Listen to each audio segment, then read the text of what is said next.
پاک صلی اللہ علیہ وسلم کے فرمان کی روشنی میں جو بات آج آپ حضرات کے سامنے عرض کرنی ہے وہ گزشتہ جمعہ کی بات کی تکمیل ہے۔ گزشتہ جمعہ حضرات کے سامنے ہدیہ لینے دینے کی اہمیت اور اس کی برکات اور اس کی ضرورت پر کچھ باتیں عرض کی گئی تھی۔ آج اس جمعہ میں اسی موضوع کو مکمل کرنا مقصود ہے، چونکہ ہدیہ لینے دینے کی معاشرے میں دو صورتیں ہیں۔ ایک یہ ہے کہ جان پہچان والے آدمی کو ہدیہ دینا، دوستی کی بنیاد پہ ہدیہ دینا، رشتہ داری کی بنیاد پہ ایک دوسرے کو ہدیہ دینا، یا کوئی بزرگ ہے، نیک آدمی ہے، ان سے تعلق کی بنیاد پہ ہدیہ دینا۔ تو جن سے کوئی خونی رشتہ نہیں ہوتا ہے، بس ان سے اخلاقی اور اسلامی رشتہ ہوتا ہے، اس بنیاد پر ان کو ہدیہ دینے کی اہمیت اور فضیلت۔ اور دوسرا معاشرے میں جو عمل پایا جاتا ہے وہ ہے قریبی رشتہ داروں کو، اپنی اولاد کو، اپنے بھائی کو، اپنی بہن کو، باپ اپنی اولاد کو ہدیہ دینا، بھائی اپنے بھائی کو ہدیہ دینا، بھائی اپنی بہن کو ہدیہ کرنا، بیوی شوہر کو یا شوہر بیوی کو ہدیہ کرنا۔ یہ وہ رشتے ہیں جن سے بڑا قریبی تعلق ہوتا ہے۔ ان کو ہدیہ دینے کے سلسلے میں اسلام کی کیا ہدایات اور کیا آداب ہیں۔ گزشتہ جمعہ تقریباً موضوع کا عنوان کا جو رخ تھا وہ اس بات پر تھا کہ ہم کسی بھی مسلمان کو جس سے ہمارا تعلق ہے، ملن ساری ہے، اٹھنا بیٹھنا ہے، انہیں ہدیہ دینا چاہیے، خواہ وہ مسلمان ہو خواہ وہ غیر مسلم ہو۔ ہمارا پڑوسی غیر مسلم ہے، اسے بھی ہدیہ کرنا چاہیے۔ ہمارا پڑوسی اگر کوئی دوسرے مذہب والا ہے، ہماری کمپنی میں کام کرنے والا، ہمارے ساتھ جاب کرنے والا کوئی بھی شخص ہو جس سے ہمارا تعلق ہے، اٹھنا بیٹھنا ہے، اسے ہدیے کے ذریعے سے مانوس کرنا، قریب کرنا، اس کے دل سے نفرت اور کینہ ختم کرنا، اس کے دل میں اپنی محبت پیدا کرنا، اسلام کے اندر یہ بڑی اہمیت رکھتا ہے۔ آج مسلمانوں میں سفر کرنے کے لیے بس میں سوار ہوئے، ٹرین میں بیٹھے یا ہوائی جہاز میں بیٹھے، بازو کون شخص بیٹھا ہے، مسلمان ہے، غیر مسلم ہے، اپنا ہے، پرایا ہے، کوئی تعلق نہیں ہے۔ اسے پانی کی ضرورت ہے، اسے تھوڑا کھل کر بیٹھنے کی ضرورت ہے، یا اسے کوئی مجبوری ہے، یا اسے سفر سکون سے راحت سے گزارنے کے لیے کچھ خیر خیریت پوچھ لیے، کچھ مسکرا لیے، یا کوئی ایسی چیز ہے جسے کھلانے پلانے میں کچھ بدگمانی یا ڈاؤٹ نہیں ہو سکتا، مشترکہ سامان ہے، یا واٹر بوتل ہے، پانی ہے، اسے ایک بوتل خرید کے دے دی، یا ضرورت محسوس ہوئی اپنا پانی دے دی، کچھ بھی ہو، بہرحال مانوس کرنا، اس کے دل کے اندر سے وحشت ختم کرنا، یہ مزاج مسلمانوں سے بالکل ختم ہو گیا۔ پورا سفر 2 گھنٹے کا 4 گھنٹے کا کریں گے، بازو والے کے ساتھ کوئی انسانیت سے پیش آنے کا معاملہ نہیں رہے۔ اپنا کھانا، اپنا پینا، اپنی نماز، اپنا ذکر سب ایسے چل رہا ہوگا کہ سیدنا عبد القادر جیلانی سفر کر رہے ہیں، کوئی تعلق نہیں بازو والے سے۔ اگر اتنے بڑے بزرگ بھی ہوتے تو ایسی غلیظ حرکت نہیں کرتے۔ 5ویں پارے میں اللہ رب العزت ارشاد فرماتے ہیں کہ تمہارے والصاحب بالجنب، تھوڑی دیر کے لیے تمہارے بازو میں بیٹھنے والے کے ساتھ بھی حسن سلوک کرو۔ نماز کے لیے صف میں بازو بیٹھا ہے، بیان سننے کے لیے بازو بیٹھا ہے، بس میں سواری کے لیے آدھے گھنٹے 10 منٹ کا سفر ہے، بازو بیٹھا ہے، کلاس میں بازو بیٹھا ہے، ہر بازو بیٹھنے والے کے ساتھ حسن سلوک اخلاق سے پیش آنے کا قرآن مجید میں حکم دیا گیا ہے، بلا تفریق مذہب۔ وہ مت دیکھو کہ کون سے مسلک کا ہے، وہ مت دیکھو کہ کون سے مذہب کا ہے، وہ انسان ہے، انسانیت کی بنیاد پر بازو بیٹھنے والے کے ساتھ اخلاق سے پیش آؤ۔ یہ قرآن مجید کا حکم ہے۔ اسی واسطے سیدنا ابو ہریرہ رضی اللہ تعالیٰ عنہ کی احادیث میں منقول ہے روایات میں کہ جب کبھی سفر پر جاتے تو اللہ سے دعا کر کے جاتے کہ اللہ اس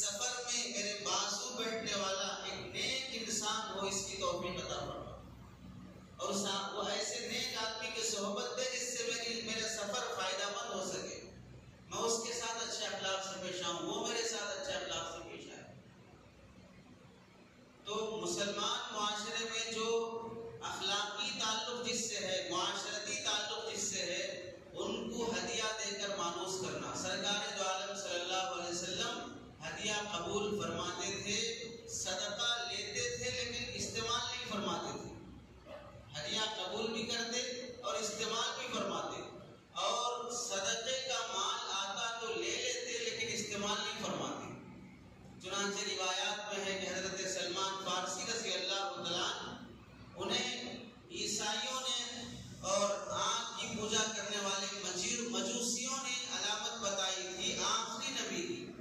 حضرت سلمان فارسی رضی اللہ تعالیٰ وہ صحابی ہیں، اللہ تعالیٰ نے تقریباً انہیں دو روایات ہیں کہ 250 سال کی عمر دی اور ایک روایت ہے کہ 350 سال کی عمر دی۔ بڑی لمبی عمر اللہ تعالیٰ نے دی ہے۔ بہرحال جتنے بھی سال ہوں، لمبی عمر والے حضرت سلمان فارسی رضی اللہ تعالیٰ، تو انہیں علامت بتائی گئی تھی کہ آخری نبی کون ہے۔ تو مجوسیوں میں سے ایک مجوسی نے علامت بتائی تھی کہ آخری نبی وہ ہیں جو مکہ میں پیدا ہوں گے اور ان کے پیٹھ پر محمد رسول اللہ کا مہر ہوگا، اور ایک علامت یہ ہوگی کہ وہ ہدیہ قبول کریں گے، صدقہ نہیں استعمال کریں گے۔ حضرت سلمان فارسی رضی اللہ تعالیٰ کسی طرح جب مکہ مکرمہ پہنچے، پھر وہاں سے مدینہ ان کا سفر ہوا، تو حضرت سلمان فارسی رضی اللہ تعالیٰ نے دیکھا کہ اللہ کے نبی صلی اللہ علیہ وسلم کو 3 علامتوں میں سے ایک علامت پہلی جو تھی وہ تو مدینے میں، مکے میں پیدا ہوں گے، مدینے کی طرف ہجرت کریں گے، وہ خبر پکی ہو گئی۔ دوسری علامت کہ ہدیہ قبول کریں گے، صدقہ استعمال نہیں کریں گے۔ تو حضرت سلمان فارسی غلام تھے، کماتے تھے، آقا کی طرف سے جو مال ملتا تھا وہ جمع کر کے چند کھجوریں جب وہ بن گئی تو اللہ کے نبی صلی اللہ علیہ وسلم کے پاس لائے اور کہنے لگے یا رسول اللہ یہ میری طرف سے صدقہ ہے۔ تو اللہ کے نبی نے لے لیا اور صحابہ کو بلا کے کہا کہ تم لوگ کھا لو۔ حضرت سلمان فارسی نے پوچھا آپ نہیں کھائیں گے؟ ابھی ایمان نہیں لائے تھے، آپ نہیں کھائیں گے؟ تو اللہ کے نبی نے فرمایا میں صدقہ استعمال نہیں کرتا ہوں۔ پھر دوسرے 2-4 روز کے بعد پھر کچھ کھجوریں جمع کر کے لائے اور کہا یہ میری طرف سے ہدیہ ہے۔ تو اللہ کے نبی نے صحابہ کو بھی بلایا اور خود بھی اس میں سے تناول فرمایا۔ تو اللہ کے نبی کا مزاج تھا، ہدیہ لیتے تھے، خواہ وہ معمولی چیز بھی کیوں نہ ہو۔ اگر کوئی آدمی مجھے بکری کے کھر کی دعوت کرے، بکری کے معمولی سے پائے کی دعوت کرے گا تو میں اس کی دعوت قبول کرنے کے لیے اس کے گھر جاؤں گا، اور اگر کوئی کھجور جیسی معمولی چیز بھی مجھے ہدیہ لا کر دے میں اس کا ہدیہ قبول کروں گا، چونکہ ہدیے کی بنیاد محبت ہوتی ہے اور محبت کا محل دل ہوتا ہے۔ دل میں کسی کی جگہ بننا یہ بہت بڑی چیز ہے، خواہ اس کا اظہار وہ معمولی چیز سے کر رہا ہے۔ آپ نے دیکھا ہوگا کہ ہم خود بچے کو بسکٹ کا پیکٹ دلاتے ہیں، جب وہ بچہ بسکٹ کھانے لگتا ہے تو ہم کہتے ہیں بیٹا مجھے دو۔ جب وہ بچہ اپنا دیا ہوا بسکٹ بڑھا کر ہماری طرف وہ دیتا ہے تو ہمارے دل میں محبت آتی ہے، میرا پیارا بیٹا بہت اچھا ہے، دیکھو بسکٹ کھلا رہا ہے، حالانکہ وہ پورا پیکٹ ہمارا دلایا ہوا ہے۔ وہ تھوڑا سا بسکٹ ہم کھائیں گے نہیں، لیکن اس کے اندر کا وہ جذبہ کہ چھوٹا ہے لیکن پھر بھی واپس کر رہا ہے، کھلا رہا ہے۔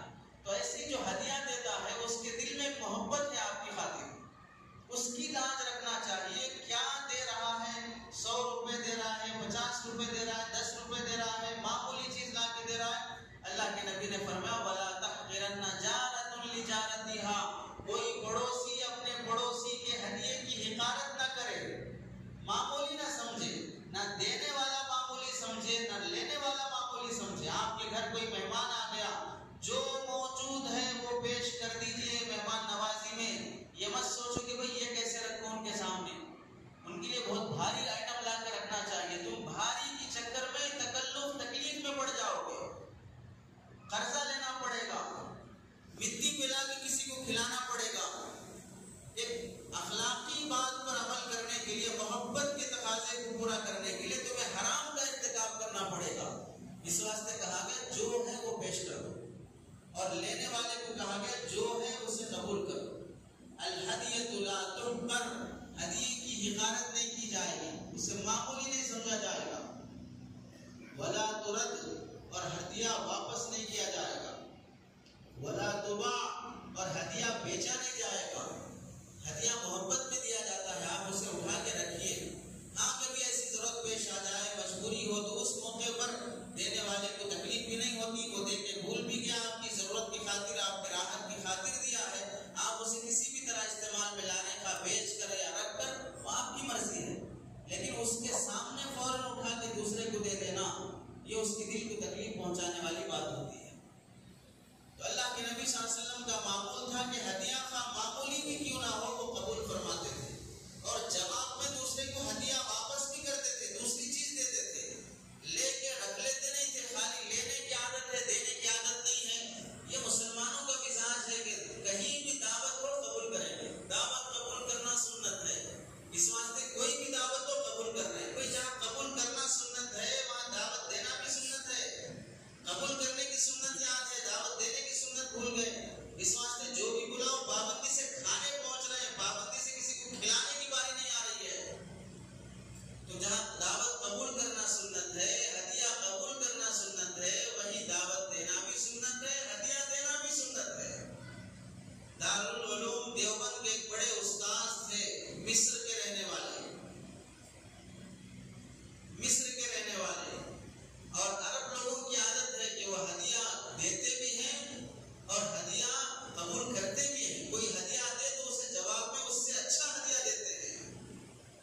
تو انہیں کوئی بھی شخص روٹی یا کوئی بھی گوشت کا سالن ہدیے میں لاتا یا کوئی کتاب ہدیے میں آتی تو جواب میں کوئی نہ کوئی چیز اسے ہدیہ بھیجتے۔ کسی کے گھر سے کھانا آ گیا، مثلاً بیوی نہیں ہے، مائکہ گئی ہے، کسی استاذ کے گھر سے کھانا آ جائے، دوشہ آ جائے، تو وہ ٹیفن خالی نہیں بھیجتے تھے، اس ٹیفن میں اپنی طرف سے کچھ نہ کچھ فروٹس یا کوئی نہ کوئی چیز ڈال کر بھیجتے تھے۔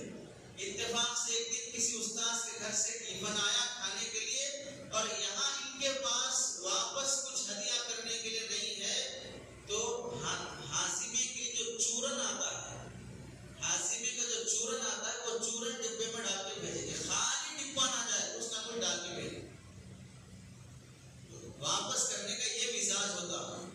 اللہ کے نبی صلی اللہ علیہ وسلم کے پاس ایک باندی تھی، حضرت عائشہ رضی اللہ تعالیٰ عنہا کی، جن کا نام تھا بریرہ۔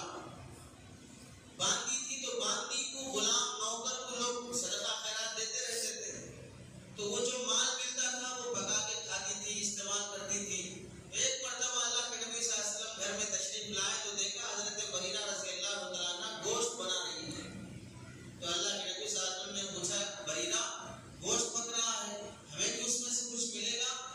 تو حضرت بریرہ کہنے لگی، یا رسول اللہ یہ صدقے کا مال ہے اور آپ صدقہ کا استعمال نہیں کرتے ہیں، آپ سید اللہ کے نبی صلی اللہ علیہ وسلم کا اعلیٰ خاندان ہے، اللہ کے نبی صلی اللہ علیہ وسلم کے خاندان کی نسبت پوری دنیا کے خاندانوں کے مقابلے میں اللہ نے بڑی عظمت اللہ نے نبی کے خاندان کو عطا کی، تو آپ صدقہ استعمال نہیں کرتے ہیں، یہ میرے لیے صدقے میں آیا ہے۔ تو اللہ کے نبی صلی اللہ علیہ وسلم نے فرمایا، تمہیں صدقے میں آیا ہے، اور تم اگر وہ مجھے دے دو گی تو میرے لیے وہ ہدیہ ہو جائے گا، اگر تم وہ مجھے دے دو گی تو میرے لیے ہدیہ ہو جائے گا۔ تو حضرت بریرہ رضی اللہ عنہ نے گوشت کے چند ٹکڑے پلیٹ میں ڈال کے اللہ کے نبی کو دیے، تو اللہ کے نبی نے تناول فرمایا۔ اس سے پتہ چلا کہ ہم کسی کو صدقہ کریں، کسی غریب کو، اور وہ غریب اپنی طرف سے اپنا پیسہ کسی بڑے آدمی کو بھی ہدیے میں پیش کرے تو وہ ہدیہ ہو جائے گا۔ ایک نوکر کو صدقے میں گوشت آیا ہے، نوکرانی کو، اور وہ نوکرانی اللہ کے نبی صلی اللہ علیہ وسلم جو انسانوں میں سب سے افضل ہیں، خیر البشر ہیں، انہیں وہ مال، وہ گوشت ہدیے میں پیش کر رہی ہیں اور اللہ کے نبی صلی اللہ علیہ وسلم استعمال فرما رہے ہیں۔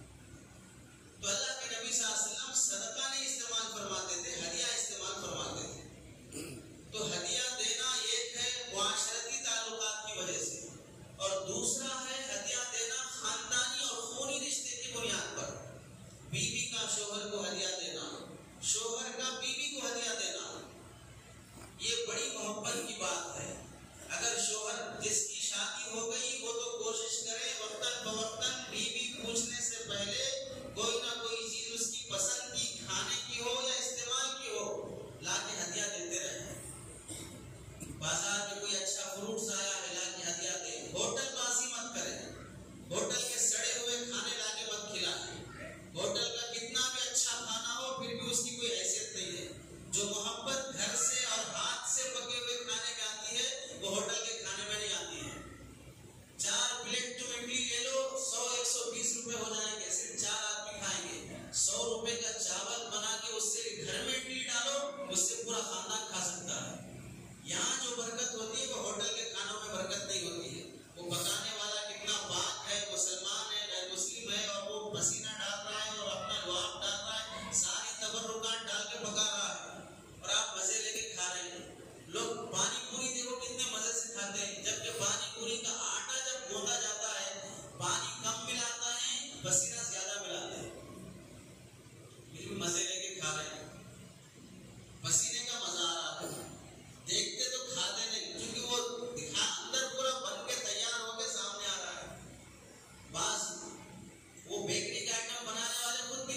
تو پھر کیا ہوتا ہے؟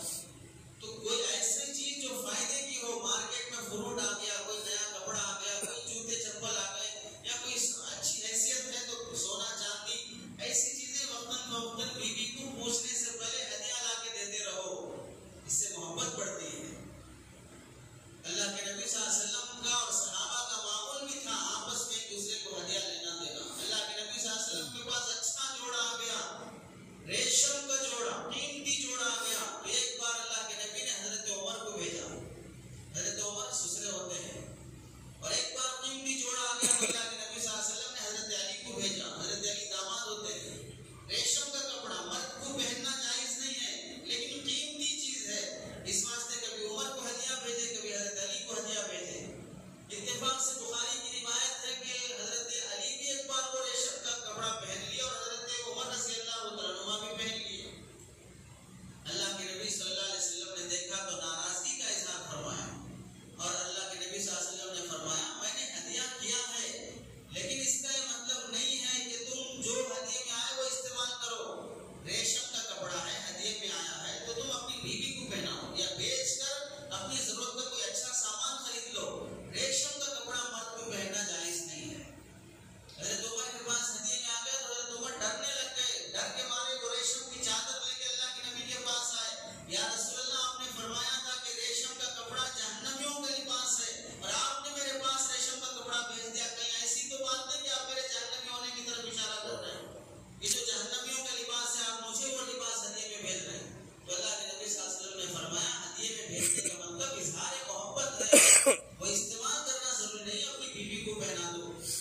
ایک دوسرے صحابی پہن لیے، اللہ کے نبی نے ناراضگی کا اظہار فرمایا، وہ صحابی اٹھا کے فوراً چولہے میں ڈال دیے، جس پہ اللہ کے نبی صلی اللہ علیہ وسلم ناراض ہوں ایسا لباس میں پہنوں گا ہی نہیں۔ تو آپس میں قریبی رشتے والوں کو ہدیہ دینا، اور جس کی شادی نہیں ہوئی ہے وہ لوگ ابھی سے ہدیہ جمع کرنا شروع کر دیں بیوی کی خاطر۔ پہلی رات کا ہدیہ زندگی بھر کی یادگار ہوتی ہے۔ لڑکی والے یعنی ماں باپ لڑکی کو 50 تولے سونا پہنائے اور لڑکے والے 40-30 تولے سونا پہنائے، لیکن آپ کی طرف سے 10-5 گرام کی انگوٹھی جو محبت میں پہلی مرتبہ اور پہلی نظر میں آپ تنہائی میں اسے دیتے ہیں، اس کی محبت کا یہ پورا سونا مقام نہیں پا سکتا۔ عورت جذبے والی ہوتی ہے، اس کے جذبات کی قدر کرنی چاہیے، اس کے جذبات سے کھلواڑ نہیں کرنا چاہیے۔ کتابوں میں لکھا ہے کہ ایک صاحب کو اپنی بیوی کو کہیں لے کے جانا تھا، اور وہ ایسی جگہ تھی جہاں مال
استعمال نہ کریں. اگر قبول نہ کرنے میں اسے کوئی ناراضگی نہیں ہوتی ہے اور یہ کہہ دیتے ہیں دوست سے کہ بھئی ہم ایسے موقع کا ہدیہ جو تہوار کے موقع کا ہوتا ہے ہم قبول نہیں کرتے ہیں. اور تہوار کے موقع پر بھی اگر خدا نہ خواستہ اس پر پوجا کی گئی ہو تو پوجا کیا ہوا سامان قبول کرنا مسلمان کے لیے کسی صورت میں جائز نہیں. اگر پوجا نہ کیا گیا ہو تو اسے قبول کرنے میں احتیاط کرنا بہتر ہے. اسے اچھائی سے سمجھاتے کہ بھئی ہم اس موقع کا قبول نہیں کرتے, کسی اور موقع سے پارٹی کر لیں گے, تعلق بھی باقی رہے اور اسلام کا حکم بھی نہ ٹوٹے. اور تہوار کے موقع پر مسلمان اگر کسی غیر مسلم کو ہدیہ کرے کہ اس کا برتھ ڈے ہے, مسلمان کیک لے جا کے دے رہا ہے, اس کی دیوالی ہے, مسلمان لے جا کے پٹاخے دے رہا ہے, ان کا گنیش ہے, مسلمان لے جا کے ان کو گفٹ کر رہا ہے, ایسے موقع پر غیر مسلموں کے تہوار کے موقع پر مسلمان اگر گفٹ کرے گا تو حرام ہے, بلکہ فقہاء نے لکھا کفر کے قریب ہے. کیونکہ تم ان کے تہوار کی عظمت تمہارے دل میں آ گئی, اور کفر کی عظمت بھی کفر ہے, پوجا کی عظمت بھی پوجا کرنا ہی ہے. کفر کی عظمت کبھی دل میں نہیں آنی چاہیے. کافر سے دوستی ہو, غیر مسلم بھائی سے دوستی ہو, تعلق ہو, گہرا تعلق ہونے کی اجازت نہیں ہے, دوستانہ تعلق کی اجازت ہے, اور ان کے کفر کی اور ہندوانہ رسومات کی عظمت کی اجازت نہیں ہے. تو ان کے تہواروں پر مسلمان کا گفٹ کرنا ہرگز جائز نہیں. بہت سے غیر مسلم بھائی گنیش کے موقع پہ چندہ مانگتے ہیں یا کسی اور موقع سے وہ چندہ مانگتے ہیں, تو تہوار کے موقع پہ چندہ دینے کی اجازت نہیں ہے. یہ کفر میں تعاون ہے, اور کفر کا تعاون معصیت ہے, گناہ ہے, حرام ہے. عام موقعوں پر آپ ان کی مدد کیجیے. آپ کا دوست بیمار ہے یا دوست کے گھر میں کوئی فیملی ممبر بیمار ہے, آپ علاج کرائیے, آپ اس کی مدد کیجیے, آپ اسے ہاسپٹل لے جائیے, یا اس کی کوئی شادی کا مسئلہ ہے, ضرورت ہے, سامان خرید کے دینا ہے, آپ اسے رہبری کیجیے یا اپنا سامان دے دیجیے. کوئی بھی ہو, انسانی تعاون ہو سکتا ہے, لیکن کفر میں تعاون نہیں ہو سکتا. ایسے ہی نابالغ بچے کی طرف سے ملنے والا ہدیہ, کوئی کلاس میں پڑھنے والا اسٹوڈنٹ ہے, وہ اپنے ٹیچر کو یا اپنے سر کو گفٹ کر رہا ہے, تو نابالغ ہے تو نابالغ کا ہدیہ قبول نہیں کیا جائے گا. نابالغ بچے کا ہدیہ قبول کرنے کے لیے باپ کی اجازت اور رضامندی شرط ہے. باپ موجود ہے, اس کے سامنے بچہ اگر دے رہا ہے تو وہ بچہ نہیں بلکہ باپ دے رہا ہے. عام حالات میں نابالغ بچے کا ہدیہ قبول نہیں کیا جائے گا, کیونکہ نابالغ بچہ مالک بنانے کی اہلیت نہیں رکھتا ہے, وہ کسی کو اپنے مال کا مالک نہیں بنا سکتا. بیوی کا اپنا پرسنل مال ہے جو اس نے بزنس میں انویسٹ کیا ہے, یا اسے ماں باپ کی طرف سے ملا ہے, یا کسی نے اسے گفٹ کیا ہے, وہ پیسہ, وہ مال, وہ شوہر کی اجازت کے بغیر کسی اور کو ہدیہ کرنا چاہتی ہے تو کر سکتی ہے, اس میں شوہر کی اجازت کی ضرورت نہیں, اس کا اپنا پرسنل مسئلہ ہے. چنانچہ اللہ کے نبی صلی اللہ علیہ وسلم کی وفات حضرت میمونہ رضی اللہ تعالیٰ عنہ کے پاس باندھی تھی.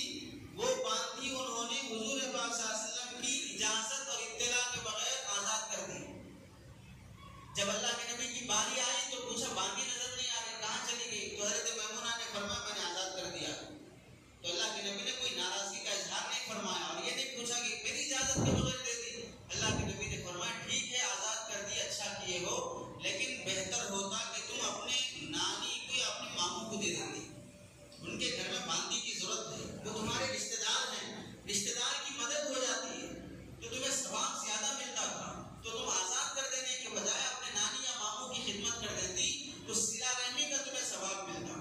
تو اس سے پتہ چلا کہ بیوی اپنا پرسنل مال شوہر کی اجازت کے بغیر کسی کو ہدیہ کر سکتی ہے. البتہ شوہر کے مال میں سے, شوہر کی کمائی میں سے, اس کی سیلری میں سے کوئی چیز کسی کو ہدیہ کرنا چاہے تو شوہر کی اجازت کے بغیر نہیں کر سکتی. کسی بھائی کو ہو, ماں باپ کو, کسی کو بھی دینا چاہے تو شوہر کی اجازت ضروری ہے. ایسے نہیں دیکھیں, ہدیہ ایسی بڑی نعمت ہے خدا کی طرف سے جو بغیر محنت کے انسان کو ملتی ہے. آپ کو کوئی آدمی 500 روپے, 10,000 روپے یا کوئی گاڑی, کوئی بھی چیز آپ کو لا کے گفٹ کیا ہے, آپ کے دماغ میں بھی نہیں تھا کوئی مجھے گفٹ کرے گا,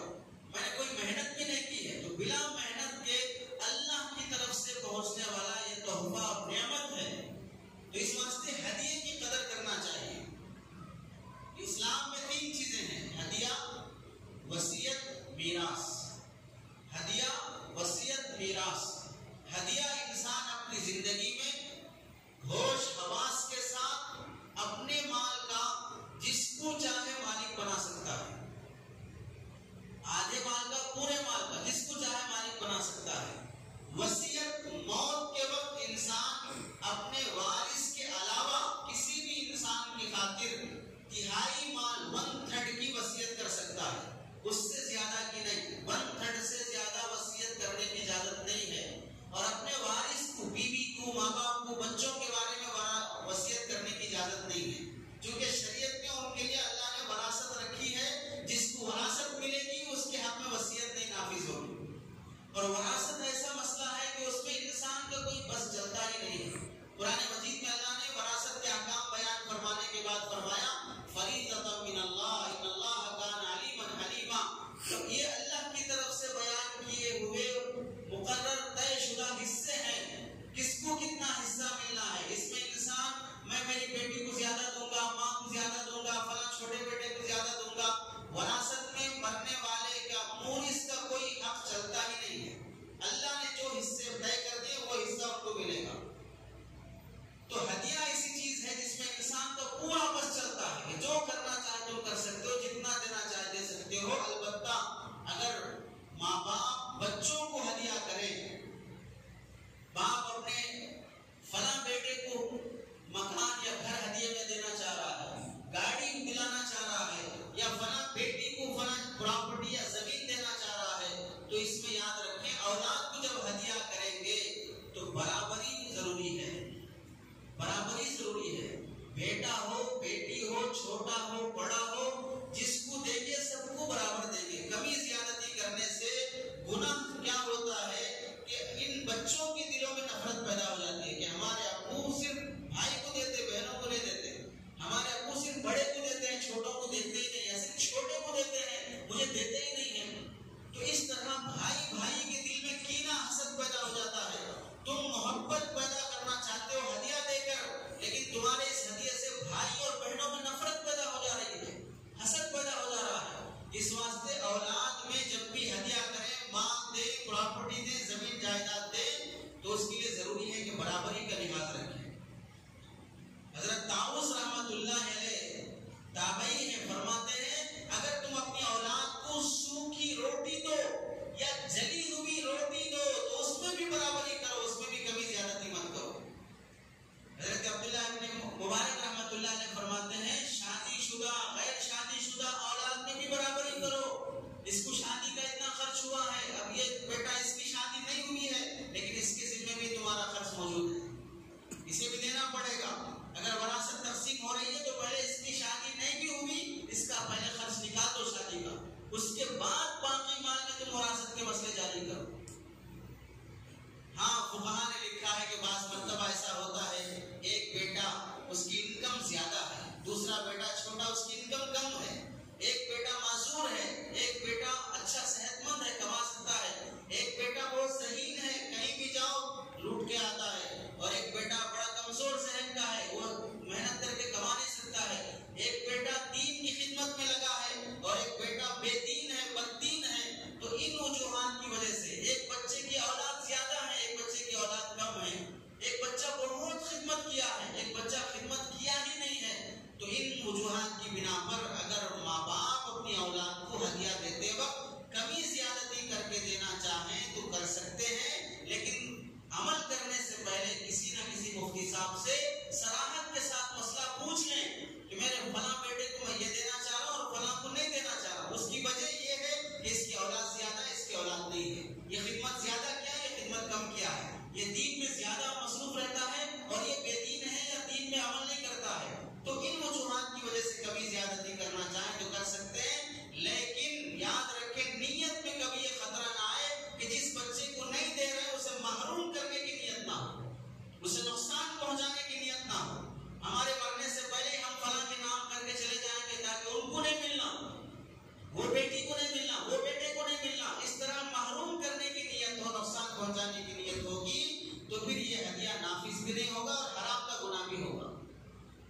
احسن الفتاوی میں مفتی رشید احمد صاحب رحمۃ اللہ علیہ نے لکھا ہے کہ اگر جائز وجوہات کی وجہ سے بچوں کو ہدیہ کرتے وقت ہم کمی زیادتی کرتے ہیں تو اس صورت میں جائز وجوہات کی وجہ سے کر رہے ہیں تو مستحب ہے، کر سکتے ہیں. اگر بغیر کسی وجہ کے ہم کمی زیادتی کر کے بچوں کو پیسہ دے رہے ہیں تو پھر اس صورت میں مکروہ تنزیہی ہے. اور اگر کسی بچے کو محروم کرنے، اسے نقصان پہنچانے کی نیت سے دوسرے بچے کے نام ہم پراپرٹی لکھ دے رہے ہیں تو اس صورت میں حرام ہے، حرام کا گناہ ہوگا. اس واسطے اولاد کو جب بھی دیں تو برابری کا لحاظ رکھنے کی کوشش کریں. برابری کرنا مستحب ہے، حرام یا ناجائز کا گناہ نہیں ہوگا، مستحب ہے. البتہ نقصان پہنچانے کی نیت ہوگی کسی بچے کو تو پھر اس صورت میں حرام کا گناہ ہوگا. حضرت عمر رضی اللہ عنہ نے اپنی اولاد میں حضرت عاصم کو جو اپنے بیٹے تھے پیسہ دیے، دوسرے بچوں کو نہیں دیے. عبداللہ بن مبارک عبداللہ بن عبد الرحمن بن عوف رضی اللہ عنہ نے اپنی اولاد میں ام کلثوم اپنی بیٹی کو زیادہ مال دیے، دوسرے بچوں کو نہیں دیے. ابو بکر صدیق رضی اللہ عنہ نے حضرت عائشہ رضی اللہ عنہ کو 20 وسق کھجور کے ہدیے میں دینے کا وعدہ کر لیے، لیکن قبضہ نہیں ہو پایا تھا. وسق کہتے ہیں تقریباً یوں سمجھو ایک وسق 130 کلو 500 گرام کا ہوتا ہے. تو اس طرح 20 وسق تقریباً 2500 کلو کھجور دینے کا حضرت ابو بکر رضی اللہ عنہ نے وعدہ کر لیا تھا. باقی قبضہ نہیں ہو پایا، اس واسطے ان کھجوروں میں وراثت چلی ہے. تو اس طرح دین کی بنیاد پر اولاد میں کبھی زیادتی کرنا چاہے کر سکتے ہیں، لیکن دو باتیں ضروری ہیں. ایک بات، جو چیز اپنی اولاد کو ہدیہ کریں گے وہ چیز انہیں کاٹ کر حصہ کر کے ان کو دے دینا، ان کے قبضے میں کر دینا. مثلا زمین 500 گز کی 200 گز کی زمین ہے، اس میں سے 100 گز فلاں بیٹی کو دے رہے ہیں ہدیہ، تو فوراً وہ 100 گز زمین پہ لکیر لگاؤ اور رجسٹر کرا دو اور اس کے پیپر بیٹی کے نام کر دو. بیٹے کو دے رہے ہیں تو بیٹے کو لکھ دو اور اس کے نام رجسٹر کرا دو، اس زمین کا اسے مالک بنا دو. زبانی بات مت کرو، ہمارے ابا بولے تھے یہ گھر تیرے کو دیتے بول کے، ہماری امی بولی تھی یہ چوڑیاں تیرے بول کے، ہمارے فلاں بولے تھے یہ تیرے بول کے، تیرے بول کے گئے، دیے نہیں ہیں. اب چلے جانے کے بعد اب وہ بیٹی بول رہی میرے کو دیتے بولے، وہ بیٹا بول رہا میرے کو دیتے بولے، اب دوسرے بول رہے دیتے بولے دیے نہیں نا، اب جھگڑے شروع ہو گئے. اس واسطے ہدیے میں دو باتیں ضروری ہیں. جو چیز دینا ہے وہ دے کے اس میں قبضہ دلا دو، اور اگر وہ ایسی چیز ہے جسے کاٹ کر حصہ کر کے دینا ہی پڑتا ہے تو اسے کاٹ کر کے حصہ کر دو. مشترکہ مکان ہے، اب یہ مکان بول رہے اس مکان میں کا اوپر کا فلور تیرے کو دے دیتے ہیں، بولے صرف دیے نہیں ہیں. جب تک بولے اور دیے نہیں، دینے کا مطلب کیا؟ رجسٹر کرا دینا، رجسٹر کرا دینا. جب تک نہیں کرائیں گے اس وقت تک وہ بچے کا نہیں ہوگا. اگر باپ مر گیا تو اس مکان میں سب کی وراثت جاری ہوگی. ہاں بچہ پکارتا رہے کہ میرا باپ بولا میرے کو دیتا بول کے، دیتا بولا دیا نہیں ہے. اس واسطے جھگڑے شروع ہوتے ہیں جب اولاد کو دینے کا وعدہ کر لیتے دیتے نہیں ہیں، قبضہ نہیں کراتے. جب تک قبضہ کام نہیں ہوگا اس وقت تک وہ ہدیہ مکمل نہیں ہوگا.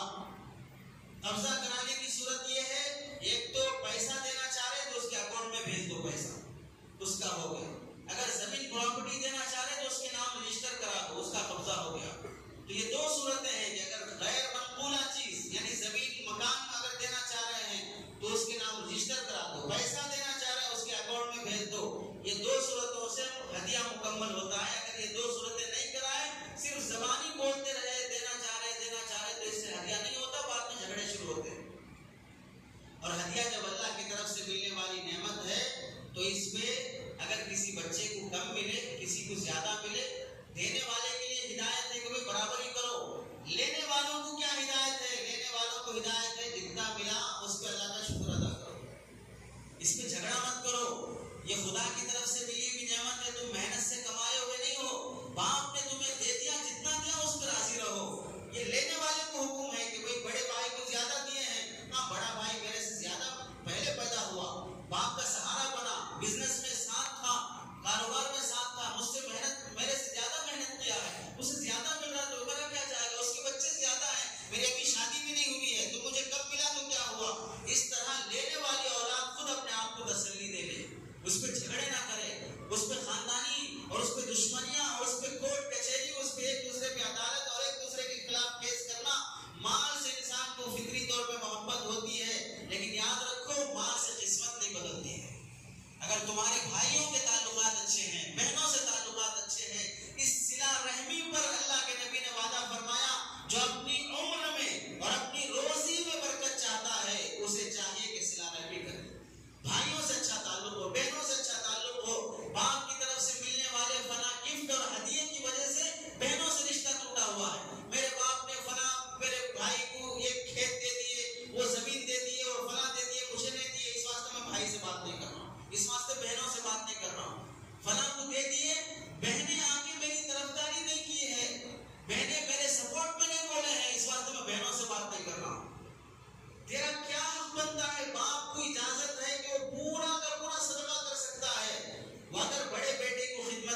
درمیان میں بڑا درخت ہے، ایک کھیت بڑا جنگل، ایک بھائی کو دوسرا بڑا جنگل دوسرے بھائی کو، اب وہ ایک درخت بیچ میں آ رہا ہے، اس درخت کی خاطر دونوں بھائی لڑ رہے ہیں، اس درخت کی خاطر دونوں بھائی لڑ رہے ہیں، بڑا بھائی بھی کیس، وہ بھی کیس کر رہا ہے، اس کا بھی وکیل اس کا بھی وکیل، وکیل کو کھلاتے کھلاتے اپنا کھیت اور جنگل بیچتے جا رہے، آخر میں جب فیصلہ ہوا تو فیصلہ یہ ہوا کہ وہ درخت کاٹ کے آدھا ایک بھائی لے لے، آدھا ایک بھائی لے لے، ہاتھ کو درخت بچا، باقی پوری پراپرٹی چلے گئی، کہاں چلے گئی؟ وکیل کھا گیا، وکیلوں کو کھلانے تیار، حرام میں لٹانے کے لیے تیار، شریعت میں بلا اجرت اور بلا کسی مطلب اور مقصد کے خالص تمہاری خیر خواہی کی خاطر شریعت کے پراپرٹی کے مسائل بتانے والے علماء اور مفتیوں کے پاس آ کر مسئلہ حل کرانے کے لیے تیار نہیں، جہاں پر ایک پیسے کا خرچ نہیں ہوتا ہے، ایک پیسے کا خرچ نہیں ہوتا ہے، لیکن جہاں لاکھوں روپے لٹانا پڑتا ہے وہاں وکیلوں کے پاس جا کے وکیلوں کو لاکھوں روپے لٹا دیں گے، لیکن وہاں مسئلہ حل کرانا چاہیں گے، شریعت میں مسئلہ حل کرانا نہیں چاہیں گے۔ اس واسطے ہدیے کی وجہ سے یا باپ کی طرف سے کمی زیادتی سے ملنے والے پراپرٹی کی وجہ سے جھگڑے کر لینا اور اس کو اس ملنے والے مال کو قسمت سمجھ جانا کہ مجھے ارے زندگی ہے، صحت ہے، تعلقات ہیں تو ہم لاکھوں کما سکتے ہیں، ان جھگڑوں میں پڑ کے ہمارا مال بھی جائے گا، ہماری عزت بھی جائے گی، جان بھی جائے گی، جس عزت کے ساتھ باپ نے پراپرٹیاں کمائی تھی آج بیٹے لڑ کے وہ عزت بھی کما رہے ہیں اور وہ پراپرٹیاں بھی کما رہے ہیں، باپ کی عزت بھی گئی اور باپ کی پراپرٹی بھی گئی، کس کے حوالے؟ وکیلوں کے حوالے، عدالتوں کے حوالے، لٹیرے اور حرام خور رشوت کھانے والے پولیسوں کے حوالے پوری پراپرٹیاں کر دیتے ہیں، لیکن شریعت کے سامنے بیٹھ کے کبھی مسئلہ حل کرنے تیار نہیں ہوتے۔ اور ہماری غلطی یہ بھی ہوتی ہے ماں باپ کی کہ بہت سے معاملات جس میں وضاحت نہیں ہوتی اور بہت سے معاملات جس میں آدمی بددیانت اور خائن بن جاتا ہے۔ مثال کے طور پہ باپ کا ایک کاروبار ہے، اس کے 5 بیٹے ہیں، 4 بیٹے ہیں، بڑا بیٹا 20-25 سال کا ہے، اب وہ باپ کے ساتھ کاروبار کا ساتھ دے رہا ہے، اب کاروبار میں بچہ ساتھ دے رہا ہے اور ایک بچہ اسکول پڑھ رہا ہے، اب یہ جو بچہ ساتھ دے رہا ہے کاروبار میں، اس کی کیا حیثیت ہے؟ یہ پارٹنر ہے، یہ نوکر ہے، پارٹنر ہے، نوکر ہے، کیا ہے؟ کچھ بھی وضاحت نہیں، بس کام کرتے جا رہا، کام کرتے جا رہا، جب پوری دکان اچھی ترقی کر گئی، اب پراپرٹی تقسیم کرنے کا وقت آیا، بڑے کو بھی اتنا ہی دے رہے، یہ اسکول پڑھنے والے بچے کو بھی اتنا ہی دے رہے، دونوں کو برابر دے رہے۔ اب جب دونوں کو برابر دیں گے تو اب بڑا بھائی جھگڑا کرے گا کہ میں اتنے سالوں سے اس دکان پہ کام کر رہا ہوں، بزنس میں اتنی محنت کیا ہوں، مجھے زیادہ ملنا چاہیے، اب ادھر دوسرے کرے نہیں، تم کو برابر ان کو برابر ملے گا۔ یعنی تو بعض مرتبہ ایسا ہوتا ہے کہ وہ بڑا بھائی جو ساتھ کاروبار میں ہے، کاروبار کرتے کرتے کرتے خود پوری دکان پہ قبضہ کر لیتا ہے، چھوٹے بھائی کو بھی نہیں دیتا ہے، بہنوں کو بھی نہیں دیتا ہے، یا تو ادھر چھوٹوں کا نقصان یا ادھر بڑے کا نقصان۔ کیوں؟ وجہ کیا ہے؟ بیٹے کو اپنے کاروبار میں ساتھ لیتے وقت کوئی وضاحت نہیں کہ بیٹے کو میں اس کا شیئر رکھ رہا ہوں، حصہ رکھ رہا ہوں، یعنی اسے نوکر بنا کے رکھ رہا ہوں، نوکر بنا کے رکھ رہے تو ماہانہ سیلری دے دو، اگر اسے حصے دار پارٹنر بنا کے رکھ رہے تو ماہانہ ہوتے اس کا حصہ اسے دے دو، تاکہ پراپرٹیاں جب تقسیم ہو تو ہر ایک کو برابر ملنے میں کسی کو تکلیف نہ ہو، ورنہ بڑا ہو کے محنت کر کے بھی وہی لے رہا ہے اور چھوٹا کچھ محنت کرے بغیر بھی وہی لے رہا ہے، یا نہیں تو ایسا ہوگا بڑا ہونے کی وجہ سے پورا قبضہ کر رہا ہے اور چھوٹا کچھ نہیں کر سکتے، اس واسطے محروم ہو رہا ہے۔ ایسی بات مرتبہ والد صاحب مکان بنا رہے ہیں، اب اس واسطے کیا 2 بیٹے کما رہے ہیں، ایک بیٹا اسکول پڑھ رہا ہے، ایک بیٹا مدرسہ پڑھ رہا ہے، اب جو کما رہے ہیں وہ 2 بیٹے بھی مکان بنانے میں پیسہ دیے ہیں، اب مکان تعمیر ہو گیا، اب تعمیر ہونے کے بعد جب والد کے انتقال پر مکان تقسیم ہونے کی بات آتی ہے تو اب وہ 2 بیٹے مکان بناتے وقت جو پیسہ دیے تھے وہ کہتے ہیں ہمارا حق زیادہ بنتا ہے، ہم کو زیادہ ہونا، اب دوسرے بولتے نہیں وہ سب مل کے رہے سو کر لیے سو ہے، اس میں اب زیادہ پیسہ دیں گے نہیں، سب کو برابر ملا، اب جھگڑے شروع۔ تو مکان میں اگر اولاد کا پیسہ لے رہے ہو تو وضاحت کرو، بیٹا تم سے پیسہ لے رہا ہوں قرض کے طور پہ، جب مکان بن جائے اور پیسے کا انتظام ہو جائے تو تمہارا پیسہ واپس کر دوں گا، وضاحت ہونی چاہیے، ورنہ خاندانیں برباد ہو رہے ہیں، کورٹ کچہریوں کو زیادہ کھلا رہے ہیں اپنی اولاد کو زیادہ کھلانے سے کے مقابلے میں، اور بعض مرتبہ ایسا ہوتا ہے کہ 1-2 بیٹے باہر کما رہے ہیں اور بعض بچے یہاں پر ہیں، وہ وہاں سے پیسہ بھیج رہا ہے اور مکان خرید رہا والد، اور اور خرید کے اپنے نام کر رہا ہے، خرید کے اپنے نام لکھ رہا ہے، اور جب موت پر وراثت تقسیم ہونے کا وقت آتا ہے تو وہ باہر والا کہتا ہے میرے پیسوں سے سارے مکان خریدے، اس واسطے ایک مکان میرے کو دے دو، اس کے بعد باقی مکانوں میں وراثت چلے گی۔ دوسرے کہتے ہیں نہیں سب برابر، سب کو برابر ملے گا۔ اب جھگڑے شروع، اس واسطے باہر سے پیسہ اپنے بیٹے کا لے کے مکان بنا رہے ہو یا خرید رہے تو وضاحت کر دو یہ مکان پورا اس کے پیسے سے بنا ہے، اس کے نام یہ مکان کر رہا ہوں۔ یعنی تو اس بچے کو بول دو، بھیجنے والے کو، کہ بیٹا یہ مکان میرے نام پر رہے گا، اس کا وراثت چلے گی، میرے مرنے کے بعد تو اس مکان کا الگ سے حصے دار ہونے کا مطالبہ نہیں کرے گا۔ کوئی وضاحت نہیں ہوتی ہے معاملات میں۔ اس واسطے مارکیٹ میں جس طرح ایک ہندو مسلم جھگڑا کر رہے ہیں، ویسا گھر میں بڑا بھائی چھوٹا بھائی جھگڑا کر رہے ہیں، وہ بھی وہاں شیئرز کی وجہ سے پارٹنر اور حصے دار کی وجہ سے جھگڑا کر رہے ہیں، اور یہ خون ہو کر ایک دوسرے کے خلاف جھگڑا کر رہے ہیں۔ وہاں غیر مسلم اور مسلمان ایک دوسرے کے خلاف کیس کر رہے ہیں، یہاں ایک خون ہو کر ایک بھائی دوسرے بھائی کے خلاف کیس کر رہا ہے۔ ایک مرتبہ سینٹرل جیل میں جانا ہوا تو وہاں 7 افراد کے ایک خاندان کے ماں بھائی بیٹا ساس سب آئے، جھگڑا پراپرٹی کی وجہ سے۔ کیوں؟ چچا کو قتل کر دیا، سب مل گئے پراپرٹی کی وجہ سے۔ عورتوں سے لے کے مردوں تک سب جیل میں پڑے ہوئے ہیں پراپرٹی کے مسئلے پر۔ تو بزرگوں، یہ ہدیہ اپنی اولاد کو کرنا کوئی معمولی چیز نہیں ہے۔